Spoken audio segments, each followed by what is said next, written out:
Okay, good morning. This is time trying this. The first time I had a bad connection and then it kept going live and I actually wanted to sign off and kind of start over again. So the topic for today is being black in America, which is like what kind of topic is that? Like what are you gonna talk about?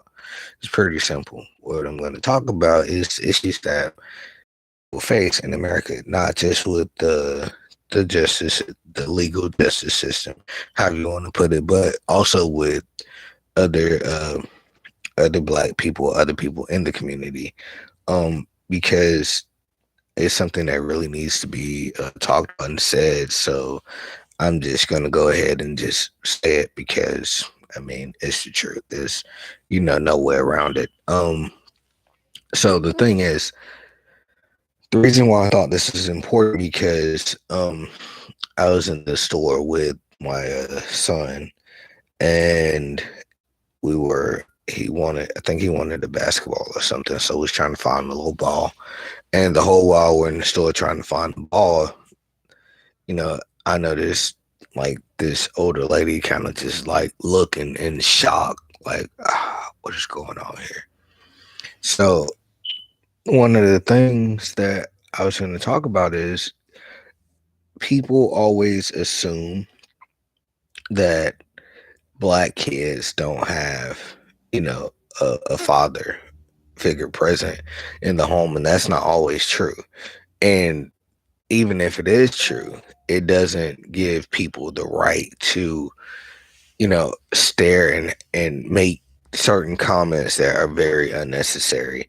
Um, that kind of bothered me because it's like, why are you staring? Like me and my boys just trying to find the ball, and then I end up getting tools because I have to fix my truck today. So, and the lady is just staring, and it bothers me because it's like it's either one or two reasons you're staring, either because me and my son are actually out doing stuff together, or because I'm black and you think I'm trying to steal something, because that tends to happen a lot. I notice when I go to certain places that sometimes people just kind of watch, and it doesn't really bother me to the point where I have to say something to them. It's just like, okay, I know you're watching, but I'm not going to allow you watching me to distract me from what I'm about to do or whatever it is I have going on at that point in time, which is really weird because like who just watches a person like you're waiting on something to happen, like it's freaking crazy. It really is. But one of the other things I want to talk about is people have it in their heads that all black people are violent, they're gangbangers, they all drink, smoke. um it's just a lot of stuff that is not necessarily true. And one of the things I wanted to say was that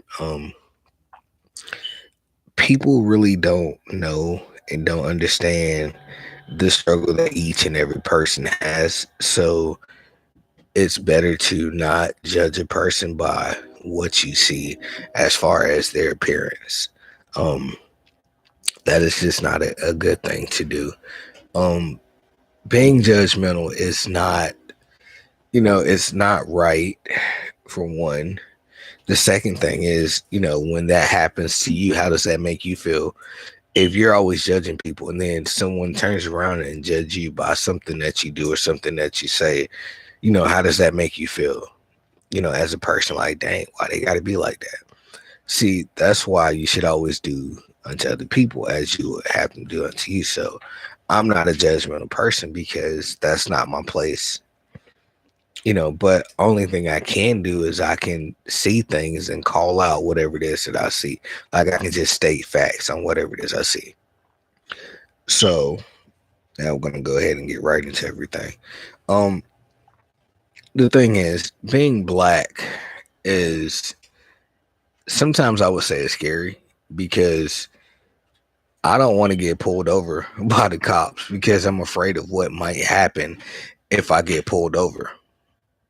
That's one of my biggest fears about being black is getting pulled over or being somewhere and the cops show up and I'm just there, and instead of them worrying about whatever it is they have going on, they pretty much target me because I'm black, the way I look. And that is a very scary thing because with everything that's going on, not just in the media, but just everything that's going on, black people are targeted more than white people. Um, the cops pull a white person over for, to say, speeding or something, they get out, they treat them with respect. Versus if they pull over a black person for speeding, it's totally different. It's it's the normal license registration, but it's also that attitude that they come to the car with is like, I already know you doing something you ain't got no business doing. They just come off with that vibe where it's like, no matter what it is, either you finna get this ticket, you finna go to jail. That's their attitude when they pull over a black person versus when they pull over a white person. It's yeah, they can have the whole little conversation and everything is just fine. But when a black person is pulled over, it's automatically hands on the gun. I already know, in the cops' mind, this is their mindset and this is how I see it from everything that's been going on, and even from the times when I've rode with people and we've got pulled over. First thing I see is them getting out the car with their hands on their gun. For what? I mean, all we done was going a little bit fast, maybe 5 over the speed limit, and you get out of your car, hands already on your gun. You come with the attitude to the car. It's not, and not saying that people don't have an attitude, but in that profession, it's always the way that you talk to people, because some situations can be de-escalated if you know how to talk to people and you're not so rude when you come. Okay, if you come and you can explain what it is that's going on, and if you're asked a question, it would be nice for you to answer it. You know what I mean? Like, don't pull us over and like, ask the driver, ask, hey, why do we get pulled over? And then it goes from that to all this extra stuff that doesn't even have anything to do with the original reason we were stopped, which was actually speeding, which we were going like 5 over the speed limit. But then it goes to, wanting to search the car, to searching the people in the car, uh, who got warrants. It's like, does every black person have to have a warrant? Like, does that even have to be said? Like, that doesn't make any sense. Like, why would you do that? And I thought that, it's supposed to be, innocent until proven guilty. But anytime you have a run in with the legal system, the law, whatever it is, and you're black, you're automatically guilty of something. Even if you've done absolutely nothing wrong, you're automatically guilty. And that shit is terrible, because I hate having to go somewhere and having to constantly remind my son, like, it's some things you just, you cannot do. And, he's a kid now. So I know when he gets older, and like I had to tell him the other day, I was like, you're a young black man. So you have to carry yourself in a way that when people look at you, they don't see you as a threat. Because that, I feel like that is the problem. People see us as a threat because we're black. And I'm not sure why, because it doesn't make sense. Because honestly, each person is afforded the same skills and abilities as far as being able to communicate, reasoning, things of that nature. Each person has that same ability. Some people may be a little bit slower to certain things than others, as far as everyone doesn't learn at the same pace. But at the same time, each person has the ability to learn, which is to take in whatever information is being put out there for us to learn. So when I have to have those conversations with him and remind him that you are a young black man, there's certain things you cannot do that a person of another color, specifically a white person, could do, and it will be okay. You cannot do that. And he looks at me, he was like, well, Dad, I don't understand why I can't do it. I was like, well, because one, you're black. Two, you're going to be a young black man, and that's just not acceptable. In their eyes, it is not acceptable for us to do a lot of the same things that they do. A black person can be attacked and defend themselves and go to prison. A white person, on the other hand, can do the same thing and get probation. Or a white male, older white male, can rape a white woman, black woman, teenager, whatever, and gets like probation or something or house arrest. And if a black person does that same thing, then they're going to get whatever the maximum sentence is allowed. And then once that sentence is completed, they're going to get the max amount of probation or parole or whatever it is in whatever state. And that's just the way that the system works. And it's all because of the color of our skin. And I don't think that is right. And it's like people always say, well, that's just how it is. And that's this and that. No, that's not just how it is, because if me and you commit a crime together, I'm black, you're white, and we commit a crime together and we get locked up for it, your sentence should not be less than mine, because we done the exact same thing. You know what I mean? Like, we had the exact same thing going on, regardless of the reasoning behind it. We both should have the same sentence. Don't just give him a slap on the wrist and then throw the book at me, because how are you going to call that justice? That's not justice. I don't even know what that's called, but that's not justice. It's not. That's what we face today. Black America, that is what we face. Constantly being hit with the book, constantly being said, you know what, they're no good. All they're good for is making babies, listening to hip hop, walking with their pants hanging out, don't want to have a job. That's all you hear. And that is not true. Each person is different. You can't stick everybody in that same box and say, you know what, all black people are just like this, because that's not true. Just like I can't say all white people are the same, or all Latinos are the same. That's something that I cannot say, because each person is different. But the thing is, the way that we were raised as kids to adults has a lot to do with how a person is. And it's crazy, because now that I'm actually thinking about it, I had a panel on my birthday, which was January 19th, and it was talking about Martin Luther King and the differences and all this other stuff. And people act like it was just so long ago that all that happened. It wasn't. It wasn't like it was 100 years ago, 200 years ago. It wasn't. It was like, what, 40 something years ago? Let's see, what year is this? 2020. Oh, okay. Well, math is not working right now, but like, it wasn't that long ago. So you got to think about it. All those people that were at his marches that were kids at that time are grown now, and even some of the older people that were there, that was, the people that were against it, that were with it, some of those people are still living today. And you have to think about it. If it was that much racism and that much anger and hatred toward a person of another color, why? And now that I'm saying that, think about this. A lot of those same people that were so against, his peaceful movement, his, everything that he wanted for us as a whole, for us to be able to communicate and sit in the same place and not one person feel as if they're superior to the next person when we're both really right here.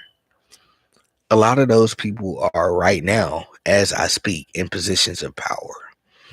A lot of those people are lawmakers, congressmen, governors, senates, people in House of Representatives. Those are the people that are making decisions for our nation as I speak. But people don't want to think about it like that wasn't too long ago. and everybody want to talk about all these different movements. Nobody is really opening their eyes to see what is actually going on around, because those same people are now in positions of power. And everyone always talks about, hey, well, I really feel like, this is just not working out, and things need to be different. I get tired of this going on. Well, I get so sick of hearing that. I'm just tired of this. Well, if you're so tired, then do something about it. Everyone wants to, people wants to complain about things like, I just don't like how they got this going on. Well, I'm pretty sure, and they have these city council meetings when it's time to vote for your mayors and all this stuff. Don't none of y'all go out, but then you want to sit here and complain about what's going on. Oh, they don't done this with the healthcare stuff, with the family assistance, with all this stuff. You always complain about it, but you don't want to actually go out to do what needs to be done so you don't have those problems.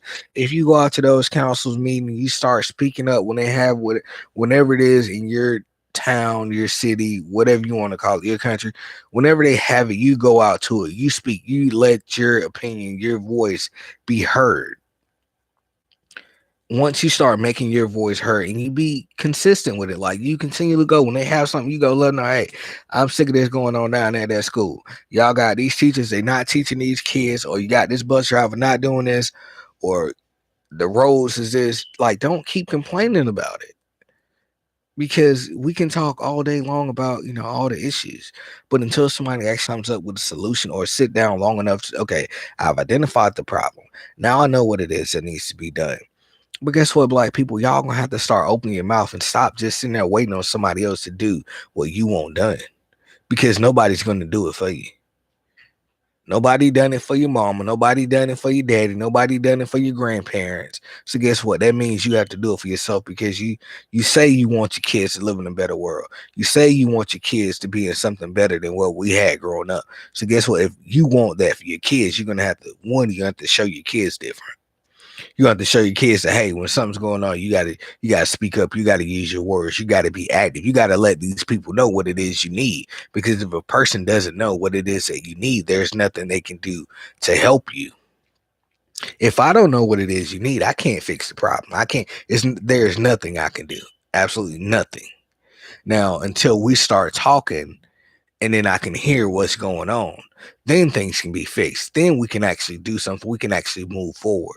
But until then, you're going to be stuck in the same place, because you're not making a conscious effort to move forward, to make it known the issues. Because once you identify the issues, then you can state those issues. And once you state those issues, you start coming up with solutions. You might have a whole board of things that, these are the problems right here. Okay, this is what I need to do. Guess what? Start checking that stuff off. You got these issues going on in your neighborhood. Start talking about it. People, oh, I ain't this, I ain't that. Okay, well, nobody's going to be perfect. We're all going to make mistakes. But at some point in time, we have to learn from those mistakes, and we have to do better.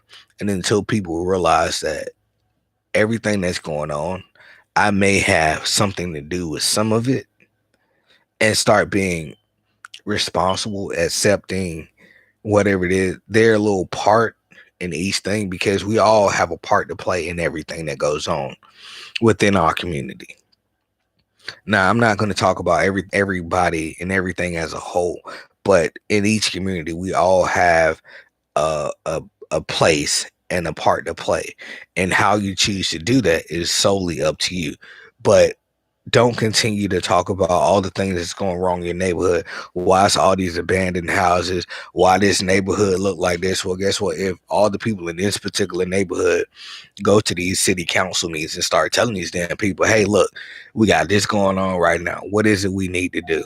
Or this is the problem. Can y'all help us? You got to open your mouth, because ain't nobody going to do nothing if you don't say something. If you want something to say something, you got to speak up, use your words. I have to tell that to my niece. I have to tell that to my son. I tell that to all my nieces, actually. Use your words, because I don't understand. You're shaking your head. You're just looking around like nobody understands that. You have to be vocal. You have to actually say whatever it is, because until those words are out there, Nothing is going to be done. People can see the problem all day long. They can see it. But until you start talking and using your words, nobody is going to even think about doing anything about it. They can just see it. Like, oh, yeah, it's kind of bad, but ain't nobody gonna do nothing. You know why? Because nobody has said anything about it. And that's the crazy thing. People see it, but won't do anything. But that's the world we live in. And that's the same with black people. We will see something and not do it. And it's crazy. When are we going to get to that part of being active? Not talking about what we want to do, but actually doing something about it. I think I seen an empty water bottle in the living room. Instead of me taking it to the kitchen, which would have been the responsible thing to do, but I didn't. This is a great example. Really happened. So I called my son. I was like, hey, take this bottle and put it in the kitchen. Just put it in the refrigerator.